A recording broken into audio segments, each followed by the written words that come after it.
I'm a 30-year-old man, and I thought I had it all figured out. I married my wife, a 27-year-old woman, 4 years ago. We were young when we got together, and at the time, it felt like everything was falling into place.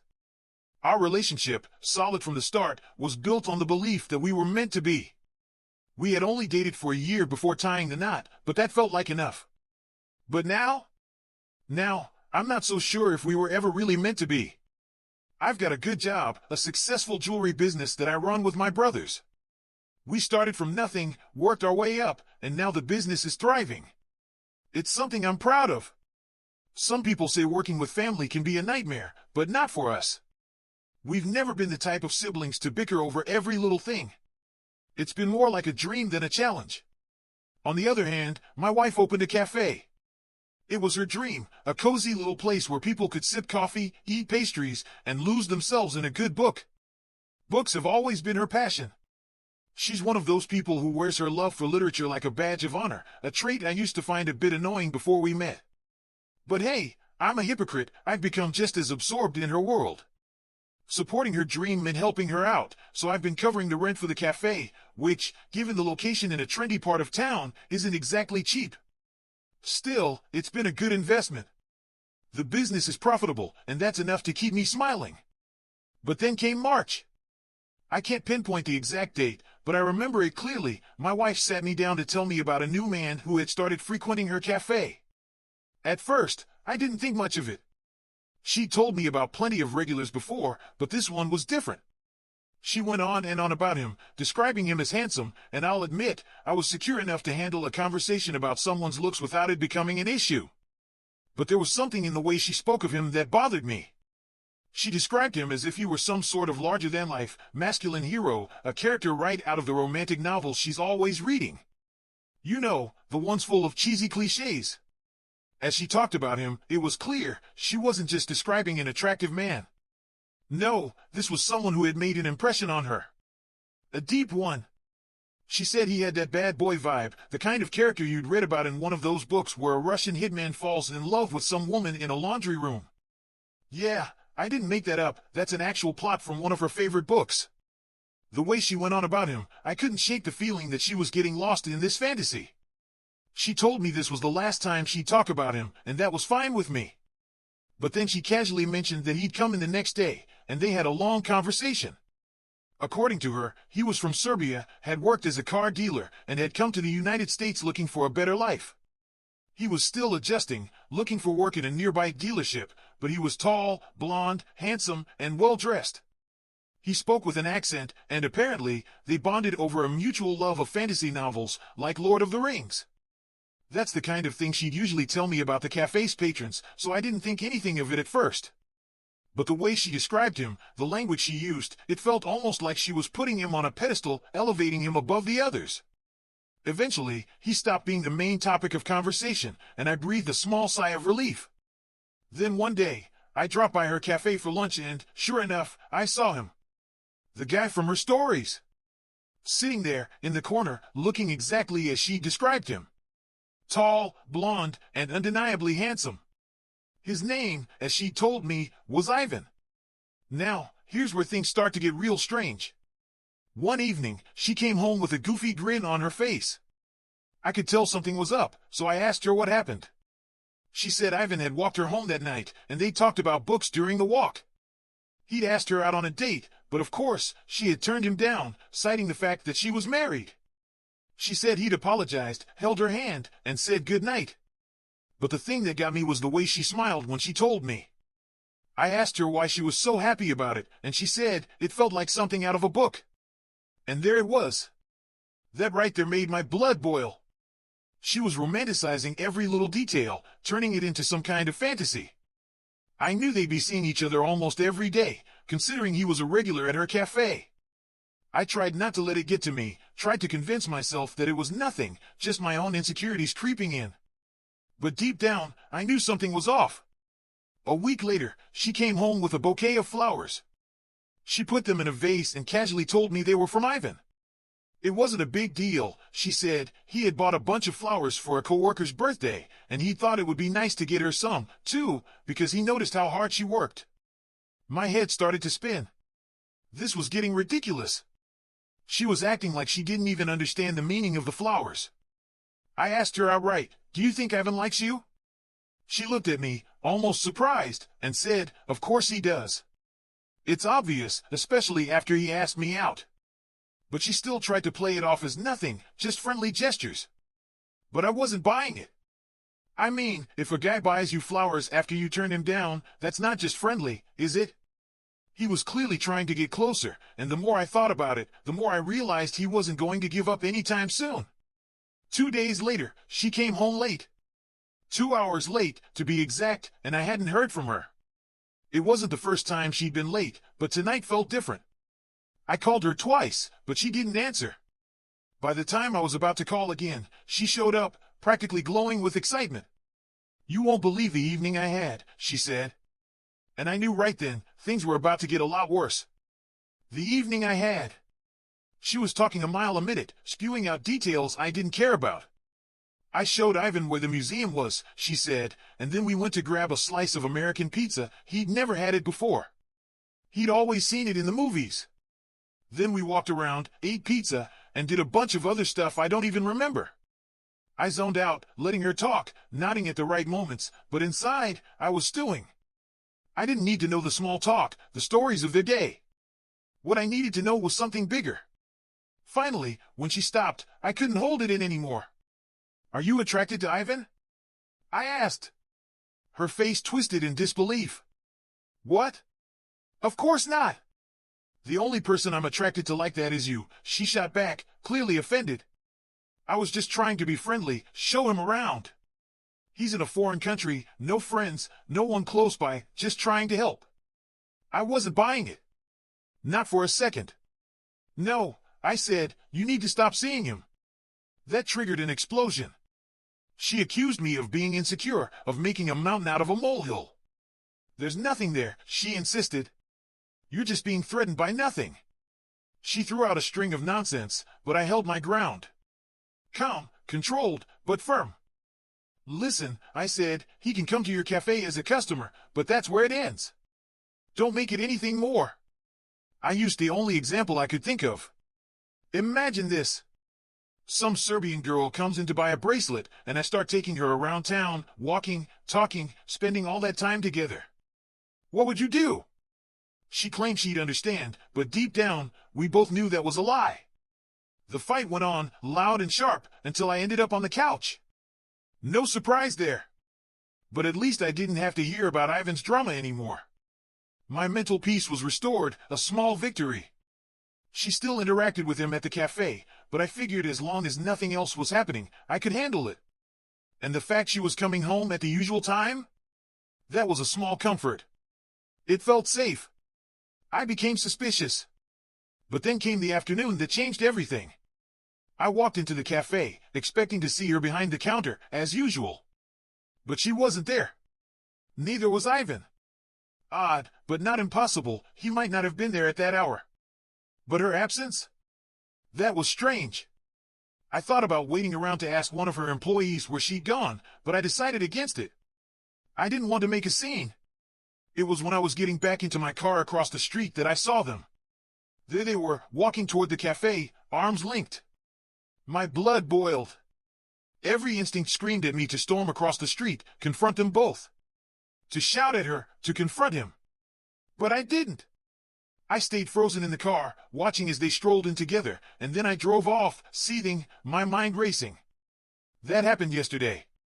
I wanted to confront her. Now, here I am, struggling with the weight of what I saw. I wanted to confront her immediately, but something inside told me that it might be more powerful to know something she didn't. To let her think I was still clueless while I figured out more of the truth.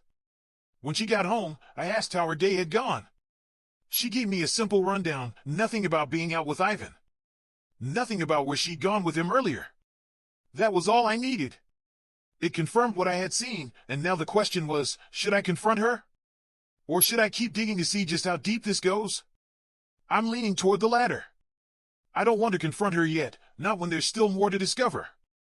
But I know deep down that something's off. There's something happening right under my nose, and I need to find the truth, whatever it costs. Your wife's coffee shop. I've got to admit, your wife's coffee shop sounds like a cozy little retreat, a place where book lovers and caffeine addicts can find solace.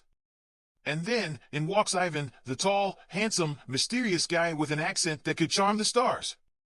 He's straight out of a romance novel. Who could blame her for being intrigued? But the way she talks about him, it's almost romantic. I get it, we all have our literary crushes, but when she starts describing him like some smoldering hero and a bodice ripper, it's a punch to the gut. And the flowers? Oh, sure, flowers from a guy who's been rejected. Nothing says just friends like a bouquet of romantic flowers from a guy who's already made his intentions clear. What's next? A candlelit dinner? A horse-drawn carriage ride under the stars? All that walking, laughing, eating pizza, doesn't it sound like a romantic movie montage? And her? She's sparkling, caught up in the thrill of it all. Of course, she insists there's nothing going on, just friendly gestures, just a little harmless fun. But it's like one of those horror movies, where the character dismisses the strange noises, saying, it's just the wind. And we all know what happens next. Update. Here I am, back with an update. It took some time, but I finally gathered the courage to find out the truth. I'm not proud of what I did, but sometimes you have to put your moral questions aside when it comes to uncovering a painful truth. I don't like the idea of checking my partner's phone, but in this case, I had no other choice. One night, when she was asleep, I grabbed her phone. It didn't take long before I found Ivan's messages, lots of them. WhatsApp chats, easy to export, so I did. I made sure to delete everything, of course, but not before reading the conversations. And what I found? It made my stomach churn. One conversation, in particular, hit me hard. They were discussing a book my wife had recommended to him. Ivan had written, in a way, the main characters remind me of us, Clarice. And my wife replied, yes, that's what I thought too. The big, mysterious hunk and the artsy girl torn between him and her boyfriend. And then it got worse. They began talking about their physical relationship, about their desires, about the thrill of doing something wrong. It's wrong, but that's what makes it so hot, Ivan said. My wife agreed, confirming everything I had feared. I couldn't stay there. It was 2 a.m. when I left the house, needing to clear my head. I walked for hours, or so it felt. When I came back, it was just after 3 a.m. She was still asleep, but I couldn't rest.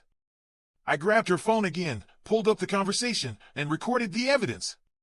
I needed it to be clear, no chance of her saying I made it up, no chance of her denying it. She didn't know, but I knew. And that's the part that hit hardest, the fact that she was playing me, making me the fool while living out her little romantic fantasy. It wasn't just the cheating, it was the way she reveled in the secrecy of it all. It made my blood boil. And now, here I am, with everything I need. But the question remains, what do I do with it? The divorce is cooking up. There's no sugarcoating it, I saw it coming from miles away. The divorce was cooking up, simmering beneath the surface. It was the only way for this to go. But, deep down, I needed more. I needed to watch her crash and burn. I needed Ivan to feel the same sting, too. I didn't know how, but I was determined both of them had to hurt, badly. And honestly, who wouldn't want the same if they were in my shoes? The text messages I stumbled upon, they weren't just words, they were punches to the gut, repeated over and over. It all felt like a twisted reminder of us, wrapped in the deceit of those steamy love notes. It was the thrill of betrayal, her reveling in the excitement of cheating, that really cut to the bone. It was a special kind of cruelty, wasn't it? I couldn't help but feel a bit of admiration for your calm in the face of it. Going for a walk to clear your head, that was a move I would have never managed. Me? I probably would have found myself plastered across the evening news by now. But you handled it like a pro. The video you took of the chat, it was like getting your hands on the smoking gun. Now, with that proof, the divorce was a given. And let's face it, that's the best path forward. Clarice, living in her own fantasy of torrid love affairs, was about to get a brutal reality check. As for Ivan, he'd better savor his little slice of fantasy world, because you were about to drop a truth bomb that would shatter it all. Update 2, it's done, and it was glorious. It was over. The final chapter of the Serbian man Ivan and the bookish, treacherous wife Clarice had been written. They had no idea how much I was watching, how much they had to fear. They should have been worried, but they weren't. Let me quickly move through the dull bits. Clarice went to work one morning, and I pulled up across the street in an Uber. I saw the process server enter the cafe and hand her the divorce papers right there for the whole world to see. Honestly, it was beautiful. After that, I just drove off, went to work, had an incredible day, and didn't hear a single peep from her. Not a message, not a missed call. Not a single sound. I was savoring it. She knew. She knew everything was out in the open, and there was no begging that could fix that. But that night, she came back, her face swollen with tears, snot dripping from her nose. She was a wreck, and I'm not going to lie, it stung a little to see her like that. Maybe it was the remnants of whatever love was left in me. But it didn't last long. She kept asking, what did I do wrong? Was it Ivan? Was it Ivan? That's when I realized she didn't even know the extent of what I knew. She was trying to figure out where the leaks were in her lies, and in that moment, I couldn't decide if I should tell her everything or not. But I made a promise. I looked her in the eye and told her, I saw you and Ivan walking together that day. I had kept it inside for so long, but now she needed to know. That's when she switched gears, begging and insulting me in the same breath. She tried to spin it like I was the one being unreasonable. No, she said, there's nothing going on between us. She tried to play the victim, to tell me I was just insecure, that I was jealous. She didn't know whether to grovel or call me stupid. In the end, I told her to leave. And she did. Fast. I made a promise. Fast forward to the divorce phase.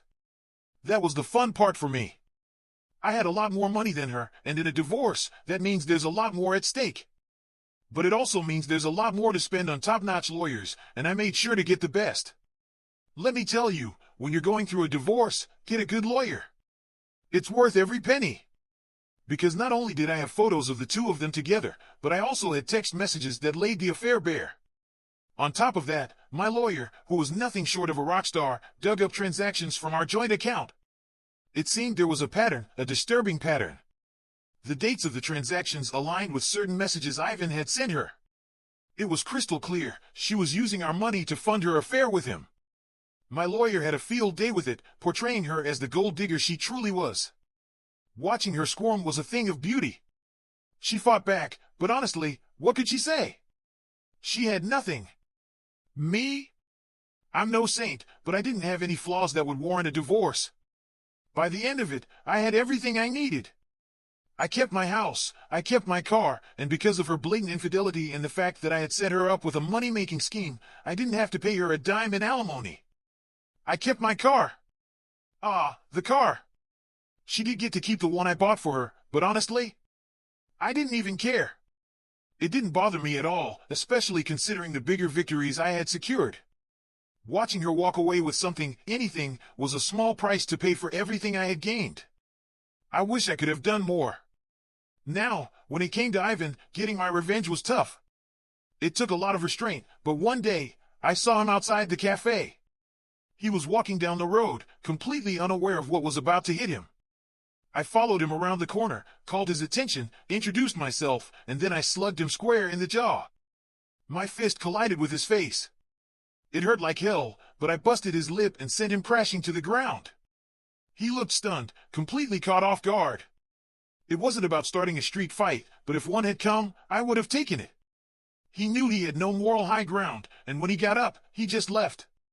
And that felt good. I wish I could have done more. I wish I could have done more. He knew what he was doing, messing around with a married woman. But honestly, that was enough. I wasn't about to risk a felony charge just for a little extra satisfaction. But that was enough for me. It felt like justice. It's been sweet, honestly. Then there was the rent, Clarice's cafe rent. It was due, and she was desperate. As usual, it came toward the end of May, and she called me crying, begging for help. She couldn't pay it. She needed me to step in. Over and over, she begged me for money, but I didn't pick up the phone. And when I finally did, I told her to sell the car to get the funds. Spoiler alert, she sold the car. And when she found out I wouldn't help her, she called me, cursing me out, telling me I was evil for not helping her when she was at her lowest. My response? It's evil to think it's fun to cheat on me. She couldn't say a word. It's been sweet, honestly. Now, I'm just sitting here, watching it all unfold. I'm waiting for May next year to see how she struggles with that cafe rent. If the universe has its way, she'll lose it, and I'll be there, watching. Honestly, it's been sweet. I'm newly single, I've got a lot of money, and the satisfaction? It's beyond words. Sure, the betrayal and the heartbreak hurt like hell, but what's the alternative? I can only move forward, and that's exactly what I'm going to do. Watching her cry, seeing her squirm, was pure satisfaction. She thought she could spin her little walk with Ivan into some innocent rendezvous, some casual just friend stroll. But you weren't having it. The way you handled the divorce? You were a maestro, pulling in your rockstar lawyer and nailing her with proof of her lies. The court saw her for who she was, a gold digger, and you walked away with the house, the car, and a clean conscience. Watching her struggle to pay rent? That was just the icing on the cake. And now, you're free. Single, loaded, and finally, victorious. Sure, it hurt, but you've come out on top. I salute you.